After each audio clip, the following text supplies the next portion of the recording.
ओम नमो भगवते वासुदेवाय। ओम बृहस्पति देवाय नमः। स्वागत है आप सभी का हमारे चैनल पर। आज के इस वीडियो में हम आपको सुनाएंगे बृहस्पतिवार व्रत की कथा। बृहस्पतिवार का व्रत करने से मन में जो भी कामना होती है भगवान बृहस्पति देव की कृपा से पूर्ण होती है। इसलिए बृहस्पतिवार का व्रत करना चाहिए। परंतु अगर किसी वजह से आप व्रत नहीं कर सकते तो कथा तो अवश्य ही सुननी चाहिए। कथा सुनने मात्र से ही भगवान बृहस्पति देव प्रसन्न होते हैं। अन्न, पुत्र, धन जो भी कामना मन में होती है उसे पूर्ण करते हैं।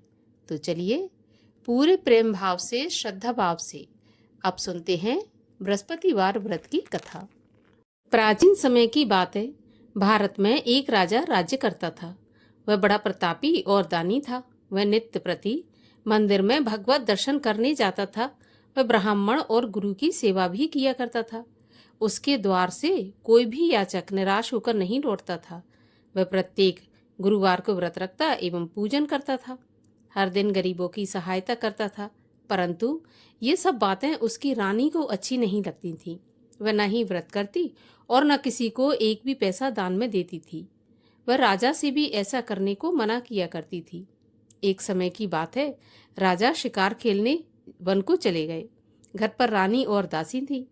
उस समय गुरु बृहस्पति साधु का रूप धारण करके राजा के दरवाजे पर भिक्षा मांगने आए। साधु ने रानी से भिक्षा मांगी तो वह कहने लगी, हे साधु महाराज, मैं इस दान पुण्य से तंग आ गई हूँ। इस कार्य के लिए मेरे पति देवी बहुत हैं। अब आप ऐसी कृपा करें कि मेरा सारा धन नष्ट हो जाए और मैं आराम से रह सकूं। साधु रूपी बृहस्पति देव ने कहा, देवी तुम तो बड़ी विचित्र हो। संतान और धन से कोई दुखी नहीं होता, सभी इसको चाहते हैं। पापी भी पुत्र और धन की इच्छा करता है।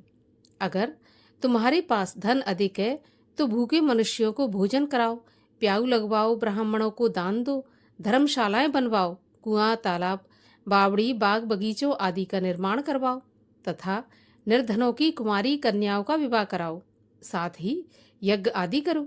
इस प्रकार के करने से आपके कुल का और आपका नाम परलोक में सार्थक होगा एवं स्वर्ग की प्राप्ति होगी।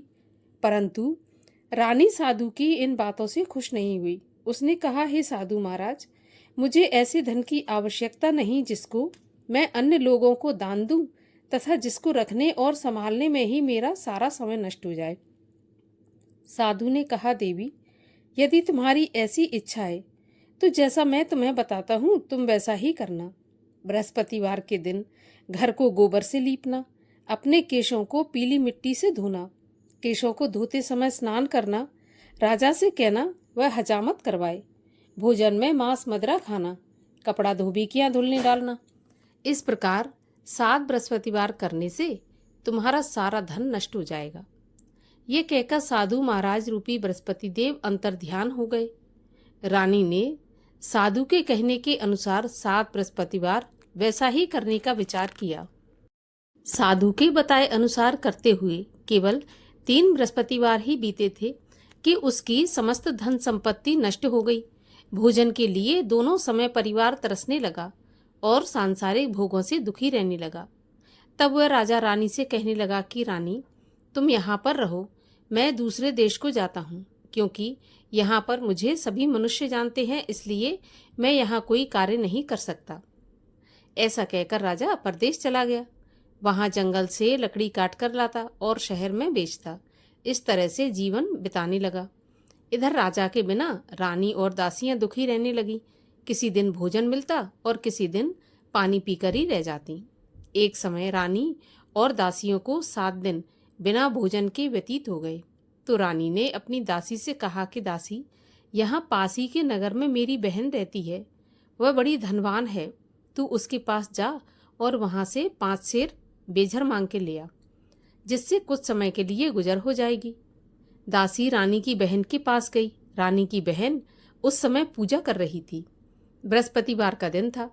दासी ने रानी की बहन से कहा, रानी जी, मुझे आपकी बहन ने भेजा है, मुझे 5 सेर बेझर दे दो। दासी ने यह बात अनेक बार कही, परंतु रानी की बहन ने कोई उत्तर नहीं दिया, क्योंकि वह उस समय बृहस्पतिवार की कथा सुन रही थी। जब तक कथा होती है तब तक न बोलते हैं न उठते हैं। जब दासी को रानी की बहन से कोई उत्तर नहीं मिला तो वह बहुत दुखी हुई। उसे क्रोध भी आया। वह लौटकर रानी से बोली, हे रानी, आपकी बहन बहुत ही धनी स्त्री है। छोटे लोगों से तो वह बात भी नहीं करती। मैंने उससे कहा तो उसने कोई उत्तर नहीं दिया, तो मैं वापस चली आई। रानी बोली, हे दासी, इसमें उसका कोई दोष नहीं है। जब बुरे दिन आते हैं तब कोई सहारा नहीं देता। अच्छे बुरे का पता विपत्ति में ही लगता है। अब तो जो ईश्वर की इच्छा होगी वही होगा। यह सब तो हमारे भाग्य का दोष है। उधर रानी की बहन ने सोचा कि मेरी बहन की दासी आई थी, परंतु मैं उससे नहीं बोली, इससे वह बहुत दुखी हुई होगी। कथा सुन और विष्णु भगवान का पूजन समाप्त कर वह अपनी बहन के घर आई और कहने लगी, बहन, मैं बृहस्पतिवार का व्रत कर रही थी। तुम्हारी दासी आई, परंतु जब तक कथा होती है तब तक ना उठते हैं और ना बोलते हैं, इसलिए मैं नहीं बोली। कहो दासी क्यों गई थी? रानी बोली, बहन, हमारे घर पर अनाज नहीं था। वैसे तुमसे कोई बात छुपी नहीं है, इस कारण मैंने दासी को तुम्हारे पास 5 सेर बेजल लेने के लिए भेजा था। रानी की बहन बोली, बहन देखो, बृहस्पति भगवान सबकी मनोकामना पूर्ण करते हैं। देखो, शायद तुम्हारे घर में अनाज रखा हो। यह सुनकर दासी घर के अंदर गई तो वहाँ उसे एक घड़ा बेजर का भरा मिल गया। उसे बड़ी हैरानी हुई क्योंकि उसने एक एक बर्तन पहले ही देख लिया था। उसने बाहर आकर रानी को बताया। दासी अपनी रानी से कहने लगी, रानी देखो, वैसे जब हमको अन्न नहीं मिलता तो हम रोज ही व्रत करते हैं। अगर इनसे व्रत की विधि और कथा पूछ ली जाए तो उसे हम भी किया करेंगे। दासी के कहने पर रानी ने अपनी बहन से बृहस्पतिवार व्रत के बारे में पूछा। उसकी बहन ने बताया कि बृहस्पतिवार के व्रत में चने की दाल और मुनक्का से विष्णु भगवान का केले की जड़ में पूजन करें तथा दीपक जलाएं, पीला भोजन करें, कथा सुनें। इस प्रकार करने से गुरु भगवान प्रसन्न होते हैं, अन्न पुत्र धन देते हैं, सभी की मनोकामना पूर्ण करते हैं। व्रत और पूजन की विधि बताकर रानी की बहन अपने घर लौट गई।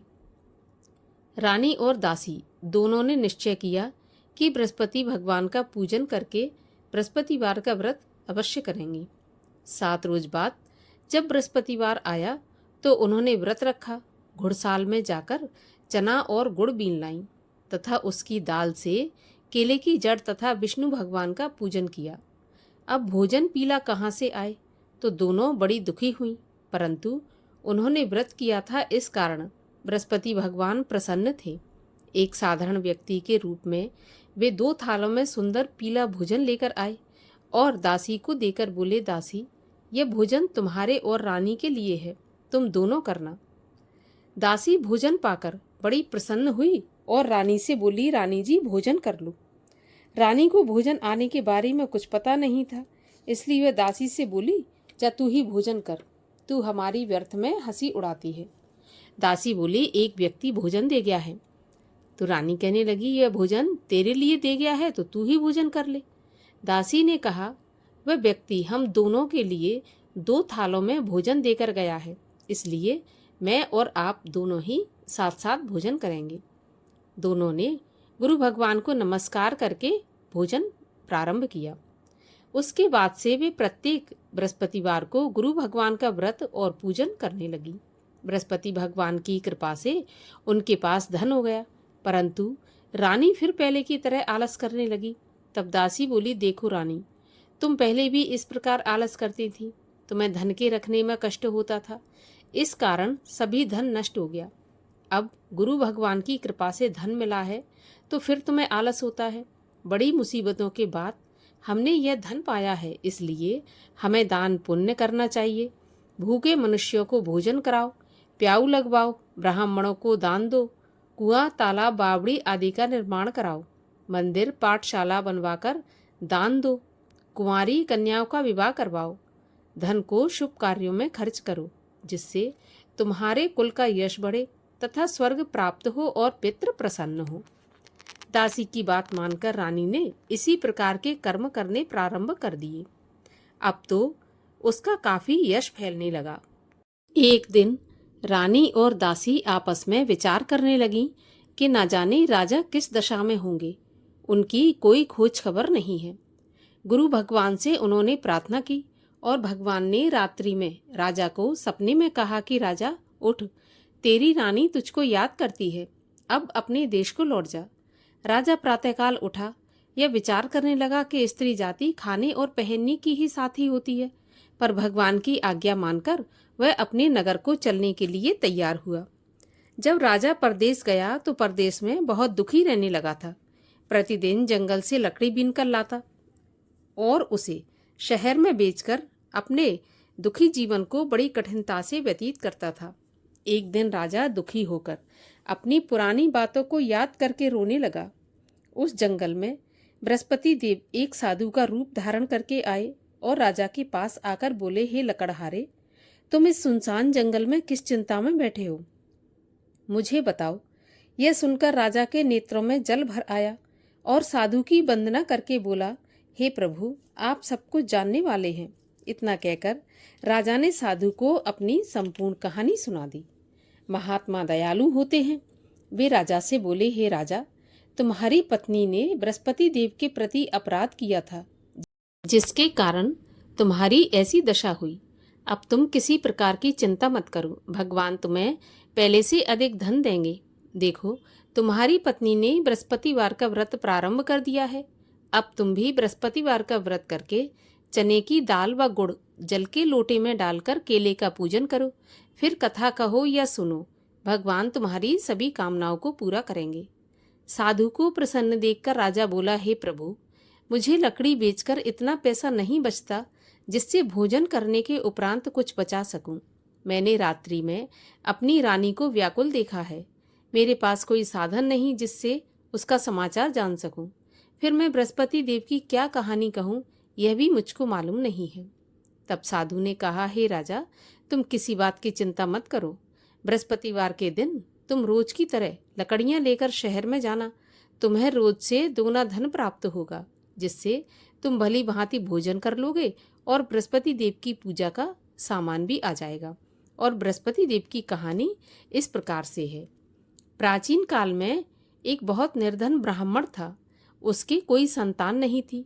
वह नित्य पूजा पाठ करता, परंतु उसकी स्त्री बहुत मलिनता के साथ रहती थी।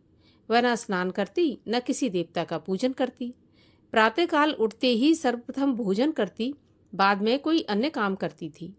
ब्राह्मण देवता बहुत दुखी रहते थे। पत्नी को बहुत समझाते, किंतु उसका कोई भी परिणाम नहीं निकलता।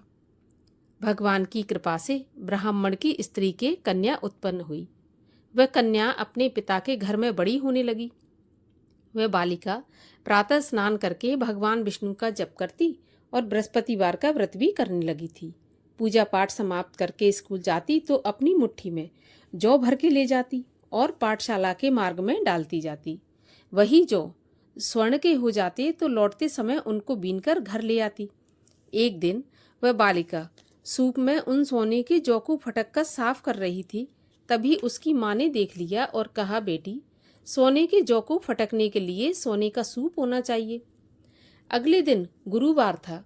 इस कन्या ने व्रत रखा और बृहस्पति देव से प्रार्थना करके कहा कि प्रभु, यदि मैंने सच्चे मन से आपकी पूजा की हो तो मुझे सोने का सूप दे दो। बृहस्पति देव ने उसकी प्रार्थना स्वीकार कर ली। रोजाना की तरह वह कन्या जौ फैलाती हुई स्कूल चली गई। स्कूल से लौटकर जब वह जौ बीन रही थी तो बृहस्पति देव की कृपा से उसे सोने का सूप मिला। उसे वह घर ले आई और उसमें जौ साफ करने लगी, परंतु उसकी माँ का वही ढंग रहा। एक दिन की बात है, वह कन्या सोने के सूप में जौ साफ कर रही थी। उसी समय उस नगर का राजकुमार वहां से होकर निकला। इस कन्या के रूप और कार्य को देखकर उस कन्या पर मोहित हो गया। राजमहल आकर भोजन तथा जल त्याग कर उदास होकर लेट गया। राजा को जब राजकुमार के द्वारा अन्न जल त्यागने का समाचार ज्ञात हुआ तो अपने मंत्रियों के साथ अपने पुत्र के पास गए और बोले, बेटा, तुम्हें किस बात का कष्ट है? किसी ने अपमान किया है अथवा कोई और कारण है तो मुझे बताओ, मैं वही करूँगा जिससे तुम्हें प्रसन्नता हो। राजकुमार ने अपने पिता की बातें सुनी तो वह बोला, मुझे आपकी कृपा से किसी बात का दुख नहीं है, किसी ने मेरा अपमान नहीं किया, परंतु मैं उस लड़की के साथ विवाह करना चाहता हूँ जो सोने के सूप में जौ साफ कर रही थी। यह सुनकर राजा आश्चर्य में पड़ गया और बोला, बेटा, इस तरह की कन्या का पता तुम ही लगाओ, मैं उसके साथ तुम्हारा विवाह अवश्य ही करवा दूंगा। राजकुमार ने राजा को उस लड़की के घर का पता बतलाया। तब मंत्री उस लड़की के घर गया और राजा का आदेश ब्राह्मण को सुनाया। कुछ ही दिन के बाद ब्राह्मण की कन्या का विवाह राजकुमार के साथ संपन्न हो गया। कन्या के घर से जाते ही उस ब्राह्मण देवता के घर में पहले की तरह गरीबी का निवास हो गया। अब भोजन के लिए भी अन्न बड़ी मुश्किल से मिलता था। एक दिन दुखी होकर ब्राह्मण देवता अपनी पुत्री से मिलने गए। बेटी ने पिता की दुखी अवस्था को देखा और अपनी माँ का समाचार पूछा तो ब्राह्मण ने सारा हाल कह दिया। कन्या ने बहुत सा धन देकर अपने पिता को विदा कर दिया। इस तरह ब्राह्मण का कुछ समय सुखपूर्वक व्यतीत हो गया, लेकिन कुछ दिन बाद फिर वही हाल हो गया। तो ब्राह्मण फिर अपनी कन्या के यहाँ गया और सभी हाल कहा। तो पुत्री बोली, पिताजी, आप माताजी को यहाँ लिवा लाओ, मैं उन्हें विधि बता दूंगी जिससे गरीबी दूर हो जाए। ब्राह्मण देवता अपनी स्त्री को साथ लेकर राजमहल अपनी पुत्री के पास पहुंचे तो पुत्री अपनी माँ को समझाने लगी कि माँ, तुम प्रातःकाल प्रथम उठकर स्नान आदि करके विष्णु भगवान का पूजन करो तो सब दरिद्रता दूर हो जाएगी। परंतु उसकी माँ ने उसकी एक भी बात नहीं मानी और प्रातःकाल उठकर अपनी पुत्री का बचा जूठन खा लेती थी। एक दिन उसकी पुत्री को बहुत गुस्सा आया। उसने एक रात को कोठरी से सारा सामान निकाल दिया और अपनी माँ को उसमें बंद कर दिया। प्रातःकाल उसमें से उसे निकाला, स्नान आदि करा के पूजा पाठ करवाया तो उसकी माँ की बुद्धि ठीक हो गई। इसके बाद वह नियम से पूजा पाठ करती और प्रत्येक बृहस्पतिवार का व्रत रखने लगी। इस व्रत के प्रभाव से उसकी माँ भी बहुत धनवान तथा पुत्रवती हो गई और बृहस्पति देवता के प्रभाव से स्वर्ग को गई। वह ब्राह्मण भी सुखपूर्वक इस लोक का सुख भोग कर स्वर्ग को प्राप्त हुआ। इस तरह कहानी कहकर साधु देवता वहां से अंतर्ध्यान हो गए। धीरे धीरे समय व्यतीत होने पर फिर बृहस्पतिवार का दिन आया। राजा जंगल से लकड़ी काटकर किसी शहर में बेचने गया। उसे उस दिन और दिनों से अधिक धन मिला। राजा ने चना गुड़ आदि लाकर बृहस्पतिवार का व्रत किया।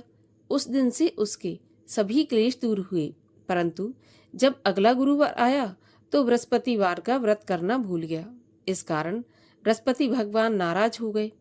उस दिन उस नगर के राजा ने विशाल यज्ञ का आयोजन किया तथा अपने समस्त राज्य में घोषणा करवा दी कि कोई भी मनुष्य अपने घर में भोजन न बनाए, आग भी न जलाए।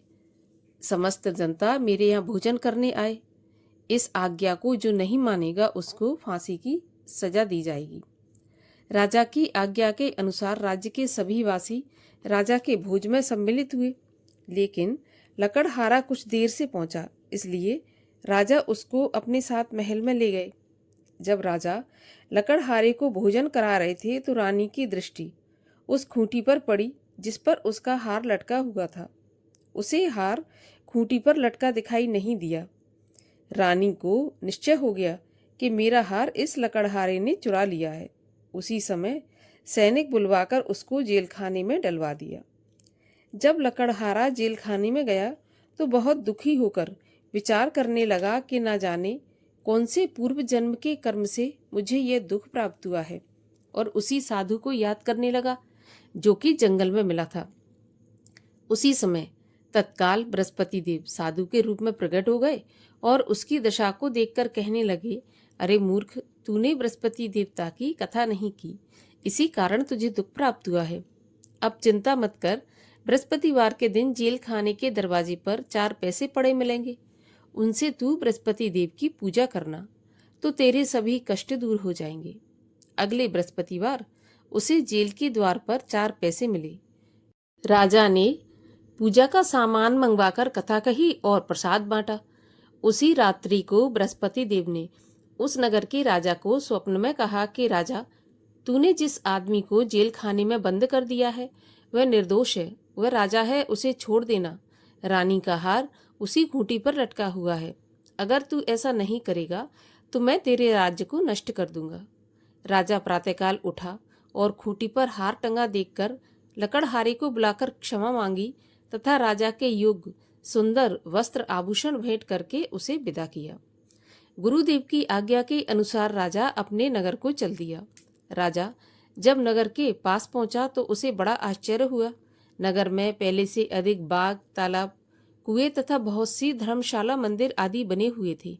राजा ने पूछा, ये किसका बाग और धर्मशाला है?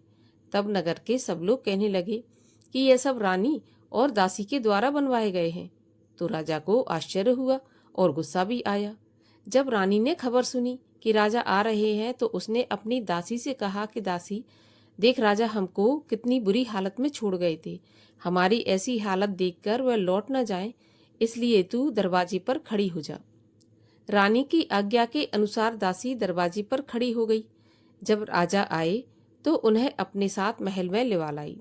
तब राजा ने क्रोध करके अपनी तलवार निकाली और पूछने लगा, बताओ यह धन तुम्हें कैसे प्राप्त हुआ?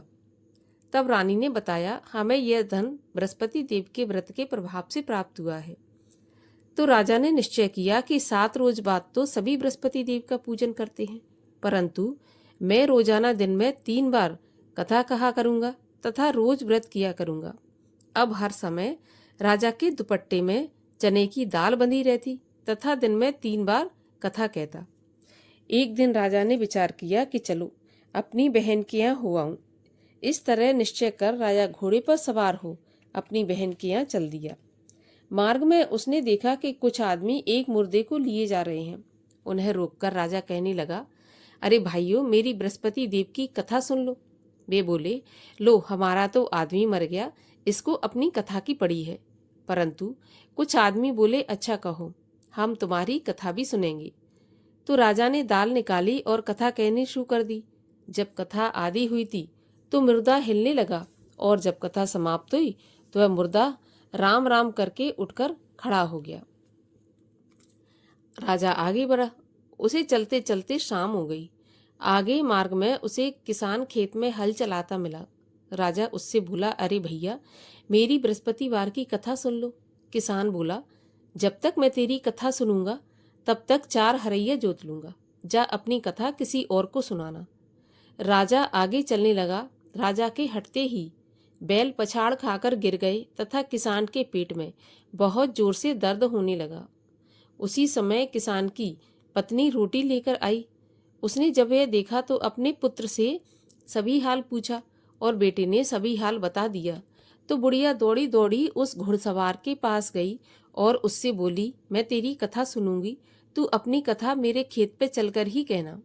राजा ने लौटकर बुढ़िया के खेत पर जाकर कथा कही, जिसके सुनते ही बैल खड़े हो गए तथा किसान के पेट का दर्द भी बंद हो गया। राजा अपनी बहन के घर पहुंच गया। बहन ने भाई की खूब मेहमानी की। दूसरे दिन प्रातःकाल राजा जगा तो वह देखने लगा कि सब लोग भोजन कर रहे हैं। तो राजा ने अपनी बहन से पूछा कि ऐसा कोई मनुष्य है जिसने भोजन नहीं किया हो, जो मेरी बृहस्पतिवार की कथा सुन ले। तो बहन बोली, भैया, यह देश ऐसा ही है। पहले यहाँ के लोग भोजन करते हैं, बाद में अन्य काम करते हैं। अगर कोई पड़ोस में हो तो मैं देखकर आती हूँ। ऐसा कहकर बहन देखने चली गई, परंतु उसे कोई ऐसा व्यक्ति नहीं मिला जिसने भोजन नहीं किया हो। अतः वह एक कुम्हार के घर गई जिसका लड़का बीमार था। उसे मालूम हुआ कि उसके यहाँ 3 दिन से किसी ने भोजन नहीं किया। रानी ने अपने भाई की कथा सुनने के लिए कुम्हार से कहा तो वह तैयार हो गया। राजा ने जाकर बृहस्पतिवार की कथा कही, जिसको सुनकर उसका लड़का ठीक हो गया। अब तो राजा की प्रशंसा होने लगी।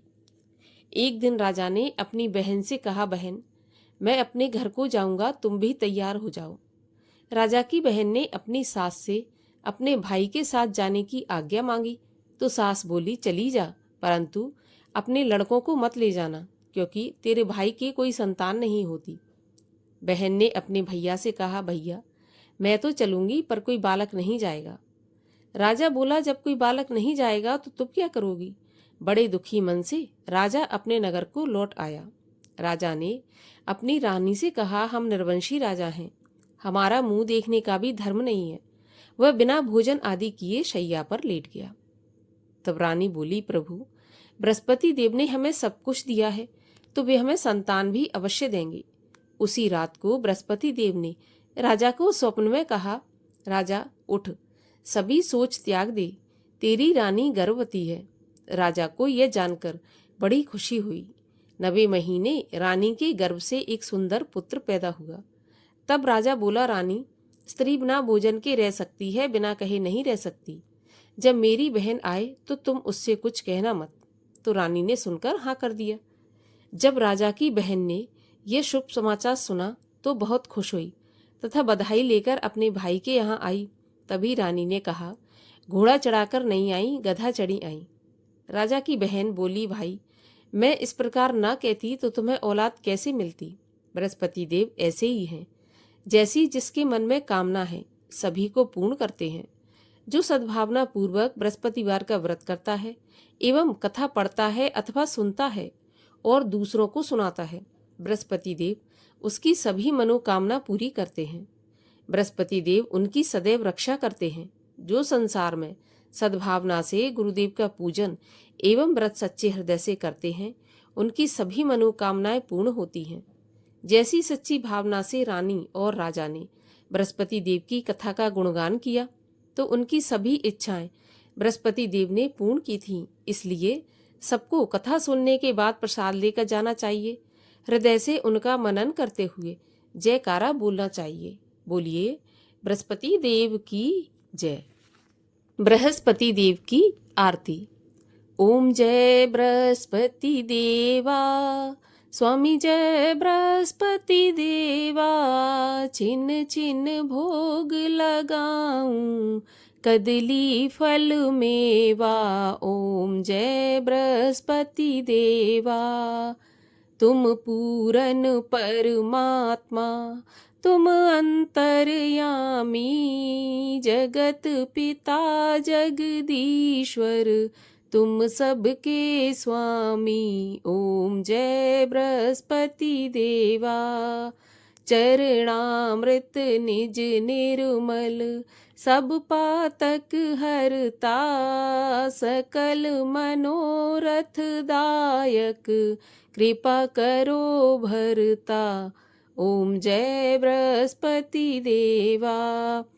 तन मन धन अर्पण कर, जो जन शरण पड़े। प्रभु प्रकट तब होकर, आकर द्वार खड़े। ओम जय बृहस्पति देवा। दीन दयाल दयानिधि, भक्तन हितकारी। पाप दोष सब हरता, भव बंधन हारी। ओम जय बृहस्पति देवा। सकल मनोरथ दायक, सब संशय हारो। विषय विकार मिटाओ, संतन सुखकारी। ओम जय बृहस्पति देवा। जो कोई आरती प्रभु की, प्रेम सहित गावे। जेठानंद आनंद कर, सो निश्चय पावे।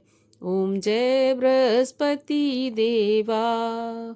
बोलो विष्णु भगवान की जय। बोलो बृहस्पति देव भगवान की जय।